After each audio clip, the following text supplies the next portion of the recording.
Beep, beep, beep, beep, beep, beep, beep, beep, beep, beep, beep. Let's talk about interfering women.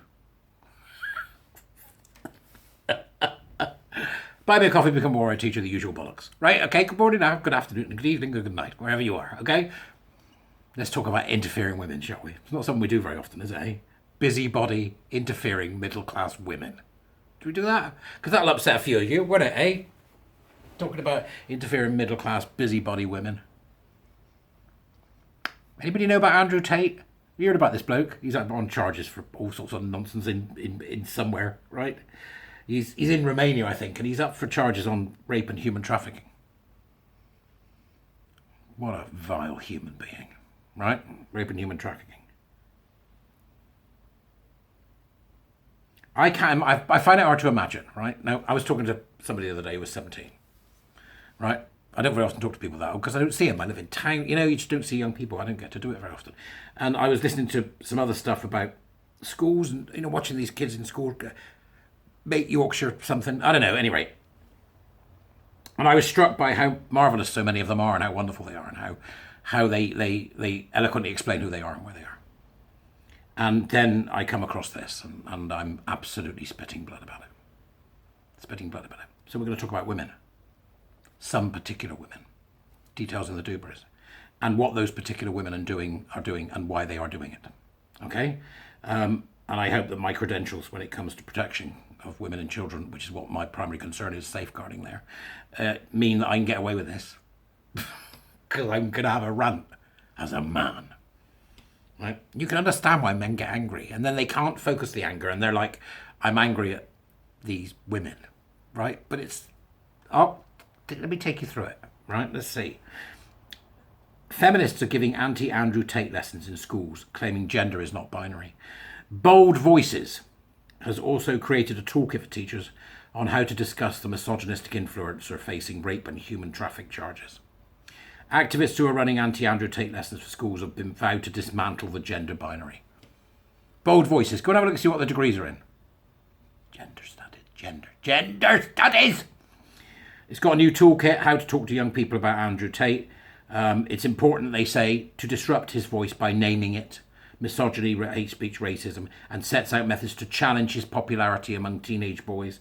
This is including teachers being encouraged to listen with empathy to shocking or enraging views from boys and critically discuss them, because for some, Tate is an antidote to woke culture. I mean, the profound disrespect of teachers in that statement from them. Vile women. I'm only saying that because they are women. Because, you know, yes, the whole thing's run by these women. I'm not saying that women as a general thing are vile. I know little of them, but you get my drift, right? But these are dangerous women, okay? Because they, like the dangerous men, are carrying out a gendered role. Gender is dangerous. All right? It's that simple. They are the overprotective parent. Let's just see what they've had to say about it, shall we? They've vowed to dismantle the binary gender. And what they say is that they are pandering to transgender policy, ideology, which they are. For the purpose of this toolkit, they say, we will be using binary gendered language, boys and girls. This is to lend credibility, power or space to the idea of a gendered binary, or to exclude trans, intersex and non-binary. It just goes on with the usual rubbish, right? It says, it is to acknowledge that our society is structured in this way, i.e. the society that's got us where we are today, so you can be watching me record something on a piece of technology that we invented that means that even if you're over in Australia, you can watch me doing this and I can reach you. But they're saying it is important to acknowledge that our society is structured in this way, and we must recognise this before we can disrupt and dismantle it. This is a prevent issue. This is a prevent issue. It's ontological terrorism. They work with 56 schools in 19 countries. Pupils can download a continuum of gender-based violence. So they'll be using the same crap they do about, you know, when they scream about genocide. It says that traditional gender roles on this continuum, bear in mind what they mean by a continuum, at the bottom, among others, this is unbelievable. They say that, oh my God, they're so dangerous. The new Tate resource, which is free online for teachers and pupils to download, of course it's free, also contains a continuum of gender-based violence diagram, which starts with traditional gendered roles within the family. See, queer theory. Traditional gendered roles within the family at the bottom, among others, and progresses to rape at the top. What they're saying is that people who can be allocated as, because remember, this is a sweeping judgment here. They're teaching this to children. What they're saying is that people who've chosen to be mum and dad, 2.2 kids, whatever it may be, that idea of the family, and the father goes to work and the mother looks after the children, what they are saying is that that is the foundation, the seedbed for rape. The seedbed for rape. This is a prevent issue.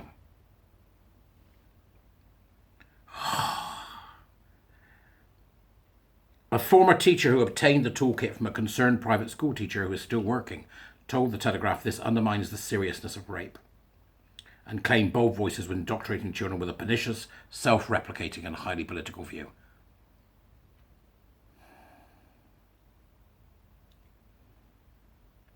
Dear God. It's just appalling. I put all the details that you need in the Dubras, you know. This happens to be a group of women. If you want to be mad at somebody else, go be mad at somebody else. But I'm pointing out the fact that they are women for a single reason and a single reason only. It's that women can practice toxic parenting just as much as men can. Nobody gets a free ride when it comes to the safeguarding of children. Nobody. Including these, I think her name's something Eels, which obviously a slippery madam who runs this outfit. Go and have a look. With her degree in gender. Go and have a look. We are interfering in the development of young people. That's what we're doing, like a toxic parent. We're interfering in the development of young people. The assumption is here that the young people have no moral code, that the parents have no moral code, the church the people go to have no moral code, that the people that the young people meet have no moral code. This is an organisation that thinks that every single thing about the society in which you and I live, with such extraordinary benefit, is nothing but a toxic construction that must be destroyed. That must be destroyed. And in their aim to achieve this utopia, they are corrupting the minds of children. And they are doing it with impunity. This is a prevent issue. They are terrorists. And the sooner we recognise this for what it is, the better we can deal with it. If somebody, imagine somebody from another group, like Muslims or Christians went in and said, now what we must do is people who aren't Muslims, people who don't follow our mantra, they're all wrong and we're going to put them right because we need to dismantle their society. How dare these women? How dare they think to go in to lecture teenage boys about morality when their own is so unbelievably fetid? How dare they? We need to get toxic parenting out of schools and leave people alone. Do you seriously think that these boys are following Andrew Tate going, yeah, he's the antidote to wokeness and he's great, isn't he? Yeah, let's rape some people. Do you seriously think that that's what these boys are doing? No. Some of them, possibly. But there's something at play here about development that we're ignoring and we ignore it at our peril. And I think about myself as a child and then I think about myself as an adult. There is a prurient nature to humans, right? And even if you're the calmest, most kind and wonderful person in the world, if there's a car crash on the motorway, you'll slow down to have a look. Andrew Tate is a car crash. Andrew Tate is a car crash. And he will be held up in Romania, and if found guilty, he will be punished for it. And that's the lesson. And what these women have done is they've used that opportunity to piggyback and say, we're going to go in, because Andrew Tate is the antidote to woke culture, we're going to go in and deal with the person, right, based on the fact of the problem that we created in the first place. We're being conned, right? We're being conned. It's a racket. It's a mob racket, all right? Yes, you'd stop and you'd have a look. You'd slow down. It's what we do. Right? It's how humans are. And there's also something about development here, about seeking out that which is verboten, or that which is shocking, or that which is horrific. And I think about myself as a child. They invented this wonderful thing called a video recorder. You may remember this. It was designed, and the primary design function was to make sure that grandma couldn't work it, right? No, I'm kidding. The primary design function was to enable people to watch films in their home. It was one of the fastest growing industries we ever saw. It was massive, right? I was right in the heart of it. It was brilliant. Right, now, I was film mad and still am, right? That stayed with me. For over 40 years, my love of film has stayed with me. From the first time that I ever went to the cinema to see a film, which I think was Diamonds Are Forever, I was hooked. Then came Anne of 1,000 Days, I was hooked. Carry Ons, I was hooked, right? The Exorcist, when I snuck in, I was hooked. They re-showed it. I think it was two things, The Exorcist and something else, I can't remember what. They used to use double bills years ago. Anyway, enough. Not what. So there I am as a young man. Whoa, video, let's get it. Right? You know what I did? I went out and I hired every pornographic and horrific thing I could find, right? Ridiculous titles. SS Experiment Camp, I Spit on Your Grave, Last House on the Left, Texas Chainsaw Massacre. If it was gory, I'd have it. And if it was pornographic, I'd have it. Debbie Does Dallas. Because before that, when we were younger as kids, you had to find your mate's dad's projector and stick it on a sheet in your bedroom when they were out watching pornography with far hairier people than you see these days. Just like hairy muffs and hairy dicks. That was what it was. We'd all sit there watching it. There's something about transgression, right? Okay? There's something about transgression. And they think that these women think that the natural human development, which I think in boys requires some transgression, is something toxic that should be pulled down. These sick women. Sick women. Okay? But if I hadn't done that, if I hadn't done Debbie Does Dallas and, furry bits, and if I hadn't done I Spit on Your Grave and all the crap that comes with it, right? If I hadn't done all that stuff, I would never have discovered Schindler's List, or The Colour Purple, or The Way We Were, or Lawrence of Arabia, or Heat of the Night. People don't start off reading the Gulag Archipelago. They might start off reading James Herbert's Rats. Who cares? It's part of our development. They are interfering with the moral development of young people, which should be handled by parents, the society in which we live, the community in which they're surrounded, the people they meet. Not LARPing, self-appointed, middle-class women who want to put the world to rights because they are toxic femininity incarnate.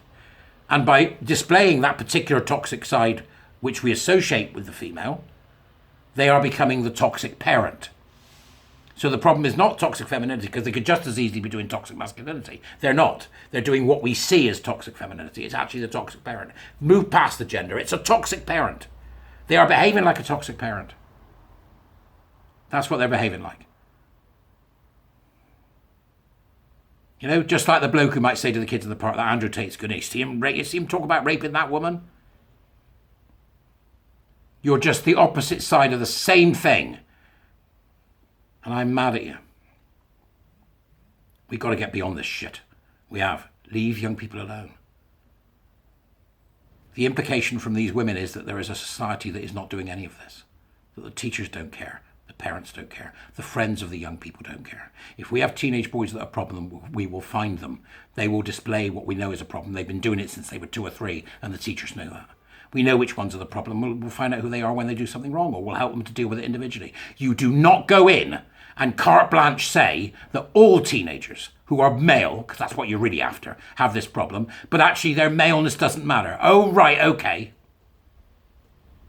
Take your gender, ladies, and shove it up your backside. Okay? Because I'm not interested in your nonsense. And nor should the boys be. You are not doing a good thing. You are doing a thing that makes you feel good.